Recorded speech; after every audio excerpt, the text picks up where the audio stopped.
GeM TV நேயர்களுக்கு அன்பு வணக்கம். விநாயகப் பெருமானை வணங்கி இன்றைய 12 ராசிகளுக்கான பலன்களை காணலாம் வாருங்கள். இன்று 12/12/2024 கார்த்திகை மாதம் 27ஆம் தேதி குரோதி வருடம் வியாழக்கிழமை. அற்புதமான நாள், குருவாரம். இன்றைய ஆதிக்க கிரகம் குரு பகவான். இன்று நாம் வழிபட வேண்டிய தெய்வம் வழக்கம் போல் குருவாரத்திலே தட்சிணாமூர்த்தி சுவாமியை வழிபட வேண்டும். இன்றைய சூரிய உதயம் காலை 6:22 சூரிய அஸ்தமனம் மாலை 5:44. இன்றைய விளக்கேற்றும் நேரம் அதிலே மாறுதலே கிடையாது. காலை 5 மணிக்கு விளக்கேற்ற வேண்டும், மாலை 6 மணிக்குள்ளாக விளக்கேற்ற வேண்டும். இன்றைய நல்ல நேரம் காலை 10:45 முதல் காலை 11:45 வரை, மாலை 6:30 முதல் இரவு 7:30 வரை நல்ல நேரங்கள். இன்றைய ராகு காலம் மதியம் 1:30 முதல் மதியம் 3 வரை. அதேபோல் யமகண்டம் காலை 6 முதல் காலை 7:30 வரை. இன்றைய குளிகை நேரம் காலை 9 முதல் காலை 10:30 வரை. இன்றைய சுபகோரை சூரியகோரை நேரம் காலை 8 முதல் 9 வரை. இன்றைய நட்சத்திரம் இன்று காலை 8:19 வரை அஸ்வினி, அதன் பின்பு பரணி.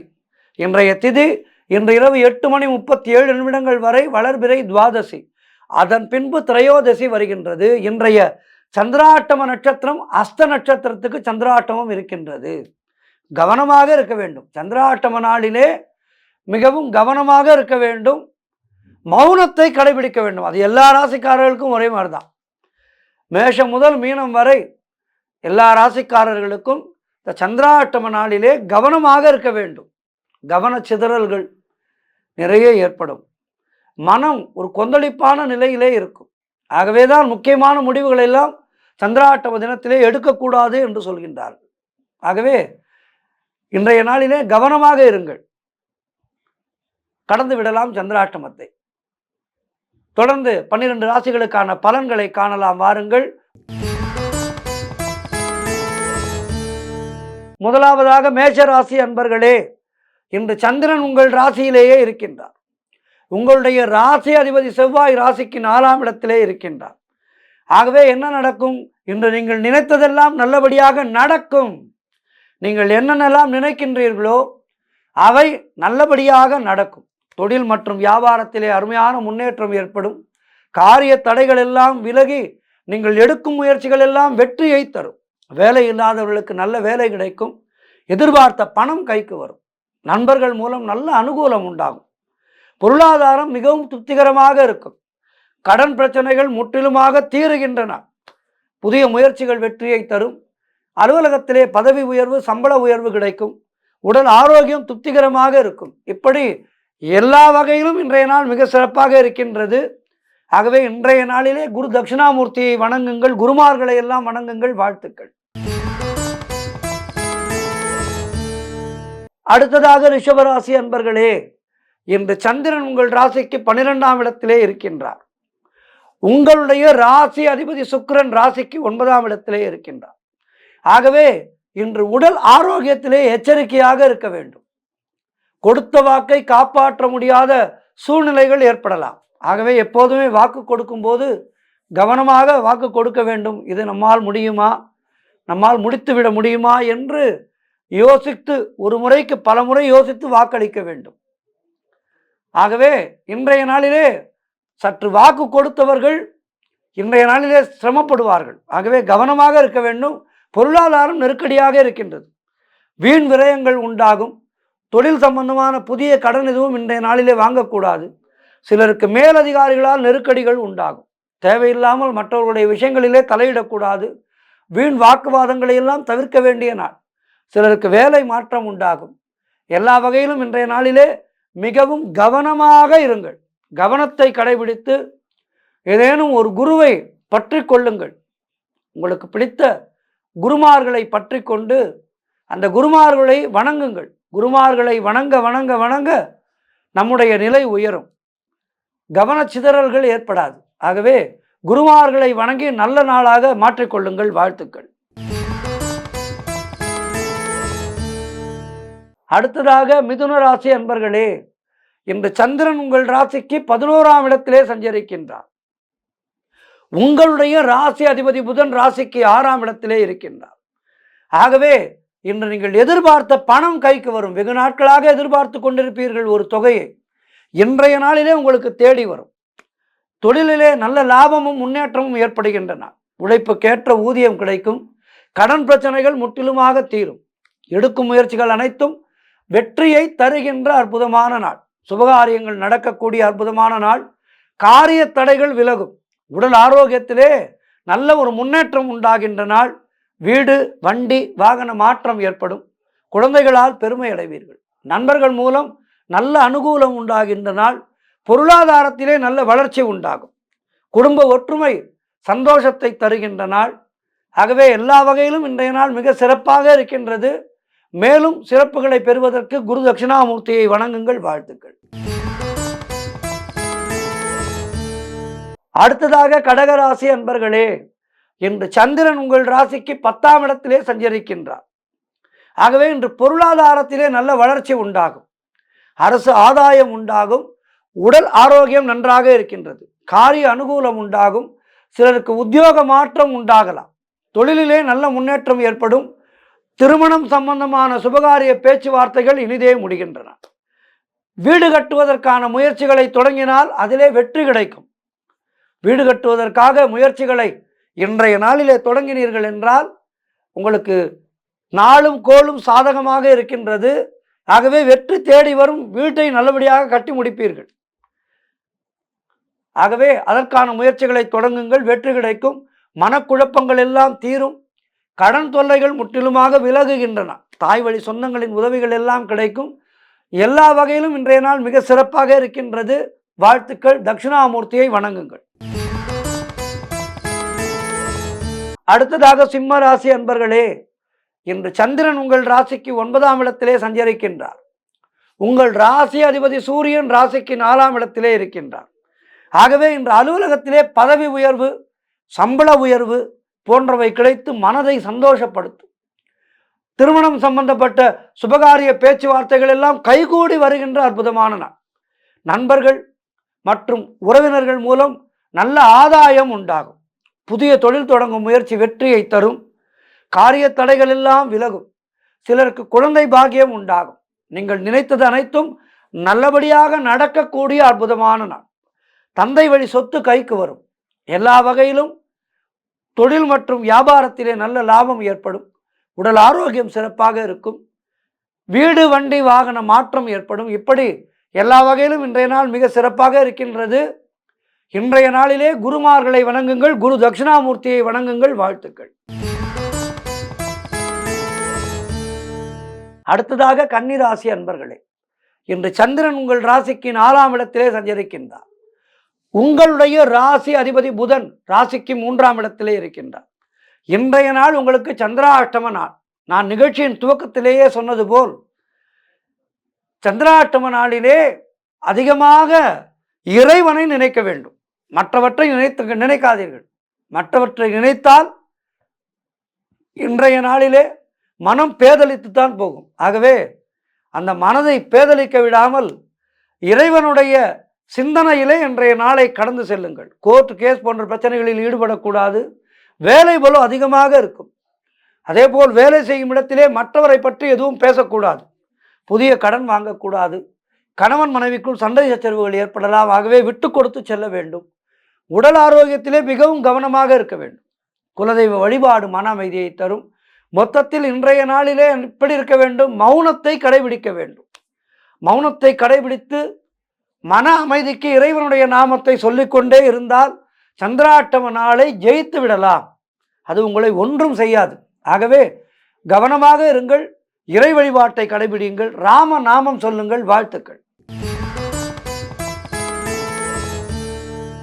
அடுத்ததாக துலாம் ராசி அன்பர்களே, இன்று சந்திரன் உங்கள் ராசிக்கு 7ஆம் இடத்திலே இருக்கின்றார். உங்களுடைய ராசி அதிபதி சுக்கிரன் ராசிக்கு 4ஆம் இடத்திலே இருக்கின்றார். ஆகவே இன்று வீடு வண்டி வாகன யோகம் உண்டாகின்றன. கணவன் மனைவிக்குள் இருந்து வந்த பிரச்சனைகள் எல்லாம் சரியாகும். புதிய தொழில் முயற்சிகள் வெற்றியை தரும். நண்பர்கள் மூலம் அனுகூலம் உண்டாகும். மனம் மிகவும் உற்சாகமாக காணப்படக்கூடிய நாள். செய்யும் செயலிலே பெயரும் புகழும் கிடைக்கும். சிலருக்கு திருமண பேச்சுவார்த்தைகள் சுபமாக முடியும். அலுவலகத்திலே சம்பள உயர்வு, பதவி உயர்வு போன்றவை கிடைக்கும். புதிய வேலை வாய்ப்புகள் வெற்றியை தரும். நீங்கள் புதிதாக வேலைக்கு முயற்சி செய்பவராக இருந்தால் வெற்றி கிடைக்கும். அதேபோல் சொந்த தொழில் செய்பவர்களுக்கு நல்ல லாபம் கிடைக்கும். தொழிலிலே நல்ல முன்னேற்றம் ஏற்படும். சுபகாரியங்கள் நடைபெறக்கூடிய அற்புதமான நாள். செய்கின்ற செயலிலெல்லாம் வெற்றி கிடைக்கின்றன. ஆகவே இன்றைய நாளிலே மேலும் வெற்றிகளை குவிப்பதற்கு குரு தட்சிணாமூர்த்தியை வணங்குங்கள், குருமார்களை வணங்குங்கள். வாழ்த்துக்கள். அடுத்ததாக விருச்சிக ராசி அன்பர்களே, இன்று சந்திரன் உங்கள் ராசிக்கு 6ஆம் இடத்திலே சஞ்சரிக்கின்றார். உங்களுடைய ராசி அதிபதி செவ்வாய் ராசிக்கு 9ஆம் இடத்திலே இருக்கின்றார். ஆகவே இன்று உத்தியோகத்திலே இருப்பவர்கள் பணியிலே கூடுதல் கவனம் செலுத்த வேண்டிய நாள். தொழில் மற்றும் வியாபாரத்திற்காக புதிய முதலீடுகளை தவிர்க்க வேண்டிய நாள். திருமணம் சம்பந்தப்பட்ட சுபகாரிய பேச்சுவார்த்தைகள் சற்று தாமதமாகும். நண்பர்கள் மற்றும் உறவினர்கள் மூலம் நல்ல ஆதாயம் உண்டாகும். உடல் ஆரோக்கியத்திலே எச்சரிக்கையாக இருக்க வேண்டும். குடும்பத்திலே கணவன் மனைவிக்குள் சண்டை சச்சரவுகள் ஏற்பட்டு விலகும். ஆகவே கவனமாக இருக்க வேண்டிய நாள்.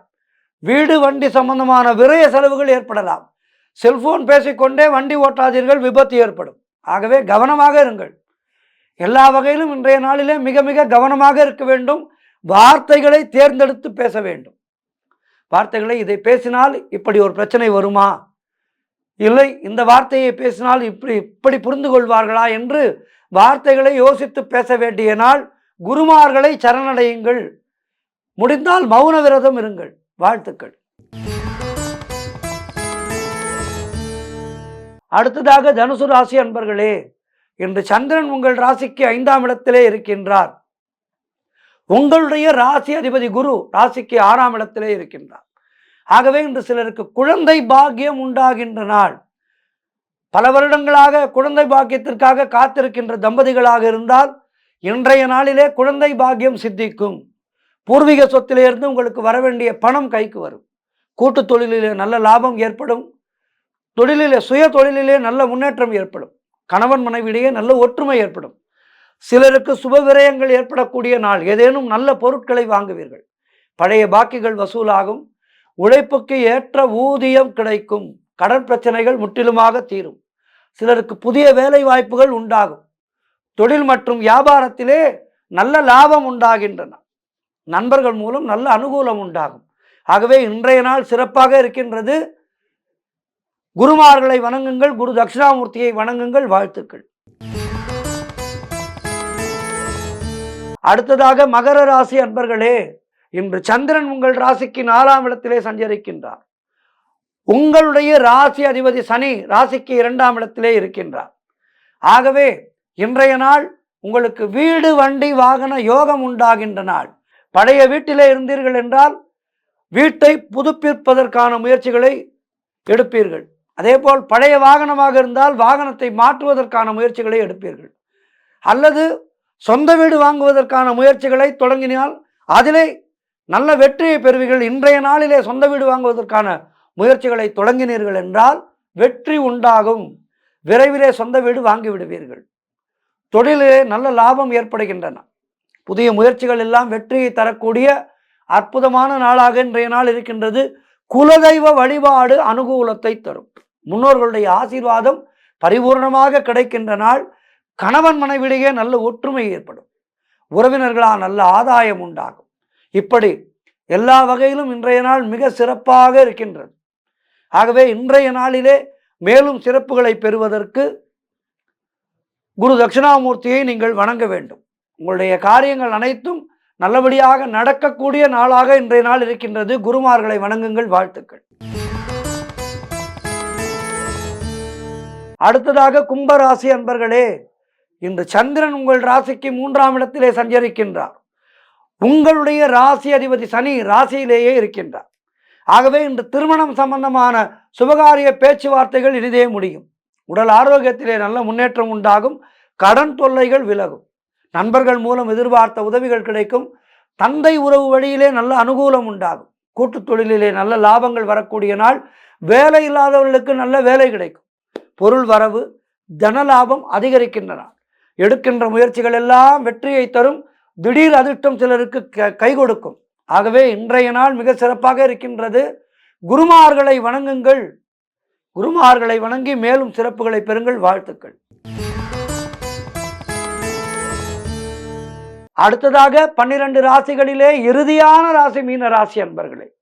இன்று சந்திரன் உங்கள் ராசிக்கு 2ஆம் இடத்திலே சஞ்சரிக்கின்றார். உங்களுடைய ராசி அதிபதி குரு ராசிக்கு 3ஆம் இடத்திலே இருக்கின்றார். ஆகவே இன்று உங்களுக்கு காரிய வெற்றிகள் உண்டாகின்ற நாள். சிலருக்கு வண்டி வாகன யோகம் உண்டாகும். கூட்டு தொழிலிலே நல்ல லாபம் ஏற்படும். வீடு மாறுவீர்கள். புதிதான வீட்டுக்கு மாறுவீர்கள். சிலருக்கு எதிர்பார்த்த இடமாற்றம் அமையும்.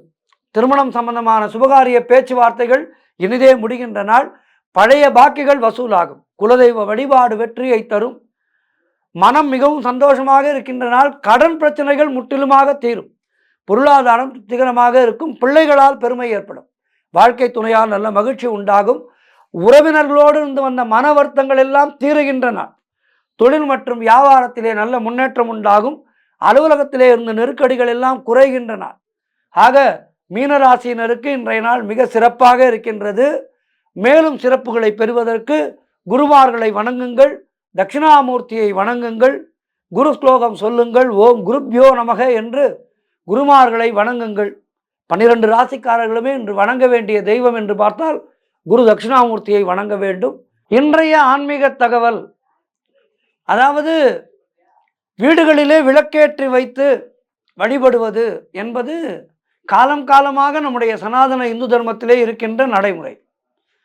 குறிப்பாக திருக்கார்த்திகை நாளிலே எதற்காக இல்லத்திலே விளக்கேற்றுகின்றோம், வீட்டு வாசலிலே விளக்கேற்றுகின்றோம் என்பதை பற்றியெல்லாம் இப்போது பார்க்க இருக்கின்றோம். என்னவென்றால், இந்த கார்த்திகை மற்றும் மார்கழி மாதம், இந்த 2 மாதங்களும் தேவர்களுடைய விடியற்காலை பொழுது. அவர்கள் பூலோகம் நோக்கி வருவதாக ஐதீகம். எல்லா தெய்வங்களுமே பூலோகத்தை நோக்கி வருவதாக இந்த 2 மாதங்களிலே ஐதீகம். அதனால்தான் இந்த 2 மாதங்களை இறைவனை வணங்குகின்ற மாதங்களாக முக்கியமாக வைத்தார்கள். குறிப்பாக இந்த மார்கழி மாதம் ஆண்டாள் நாச்சியார் நோன்பு நோற்ற மாதம். ஆகவே இந்த மார்கழி நோன்பை எடுத்துக்கொண்டு செய்கின்ற பெண்களுக்கெல்லாம் நிச்சயமாக நல்ல கணவன் அமைந்து நல்ல மன வாழ்க்கை அமையும் என்பது ஐதீகம். இந்த திருக்கார்த்திகை தீபமானது சைவம் வைணவம் இரண்டுக்குமே மிக முக்கியமான பண்டிகை திருக்கார்த்திகை தீபம். பெருமாள் கோவில்களிலேயும் திருக்கார்த்திகை மிகவும் உற்சாகமாக கொண்டாடுவார்கள். அதேபோல் அப்படி தேவர்களுக்கான விடியற்காலை பொழுதாக இருக்கின்ற காரணத்தினாலே தான் நாம் எல்லோரும் வீட்டு வாசலிலே காலை மாலை 2 வேளைகளிலேயும் விளக்கேற்றி வைத்து வழிபாடு செய்கின்றோம். இங்கே சிவபெருமான் திருவண்ணாமலையிலே அக்னி ரூபமாக காட்சியளிக்கின்றார்.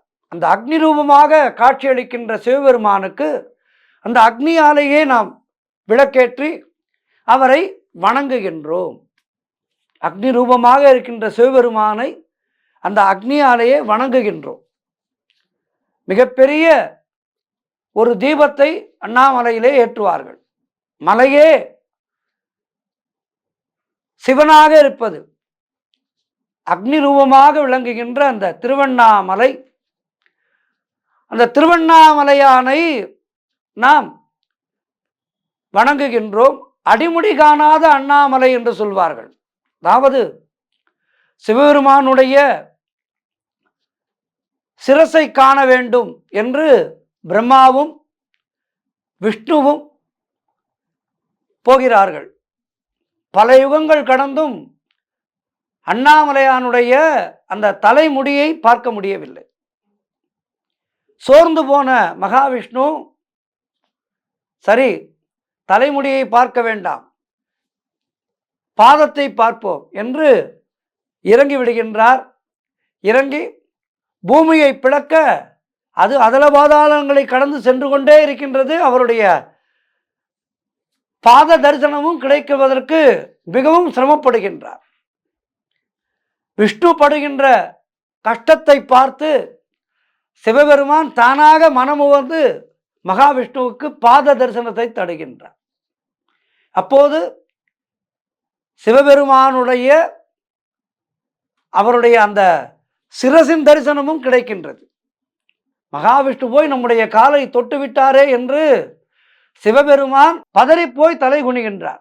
அப்போது சிரசையும் பார்த்து விடுகின்றார். இது ஆகச்சிறந்த தத்துவம் இதற்குள்ளே பொதிந்து கிடக்கின்றது. கர்வம் என்பதை விட்டு நாம் இறை நம்பிக்கையோடு இறைவனை நாம் வணங்கினால் அந்த சிவபெருமான் நமக்கு வேண்டியன எல்லாம் தருவான் என்பது இதனுள்ளே பொதிந்துள்ள தத்துவம்.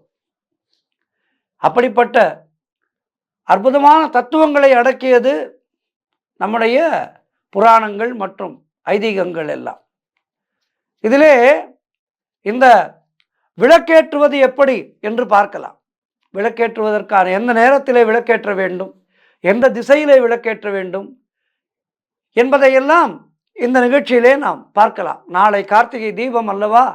எல்லோருடைய இல்லங்களிலேயும் இறை பரம்பொருளுடைய பரிபூர்ணமான அனுகிரகம் சாநித்தியமாக இருக்க வேண்டும் என்று பிரார்த்தித்து கொண்டு இந்த வகைகளை எல்லாம் பார்ப்போம். சாதாரணமாக விளக்குகள் பஞ்சலோகம், வெள்ளி விளக்கு, பாவை விளக்கு, சரவிளக்கு, காமாட்சி விளக்கு, குத்து விளக்கு, கோடி விளக்கு, துண்டாமணி விளக்கு, அகல் விளக்கு என பல வகைகளிலே விளக்குகள் இருக்கின்றது.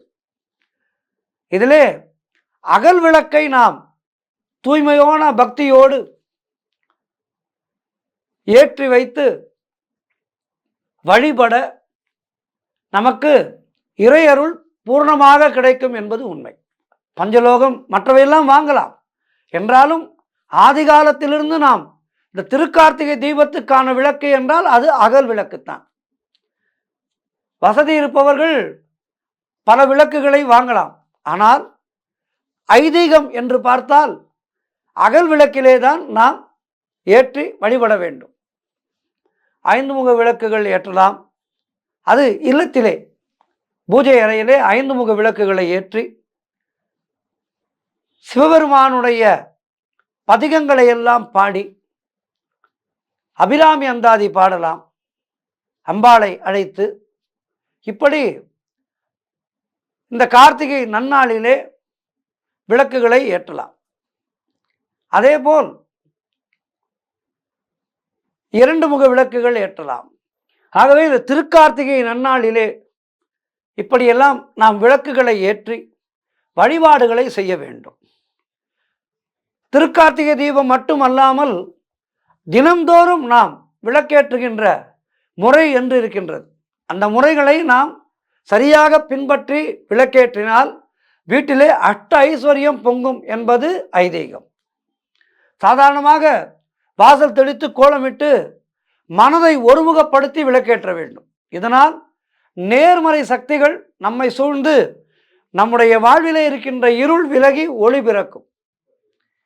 ஆகவே தினம்தோறும் நாம் விளக்கை ஏற்றும் போது இறைவனை சிந்திப்பது மட்டுமே நம்முடைய மனத்தின் பிரார்த்தனையாக இருக்க வேண்டும்.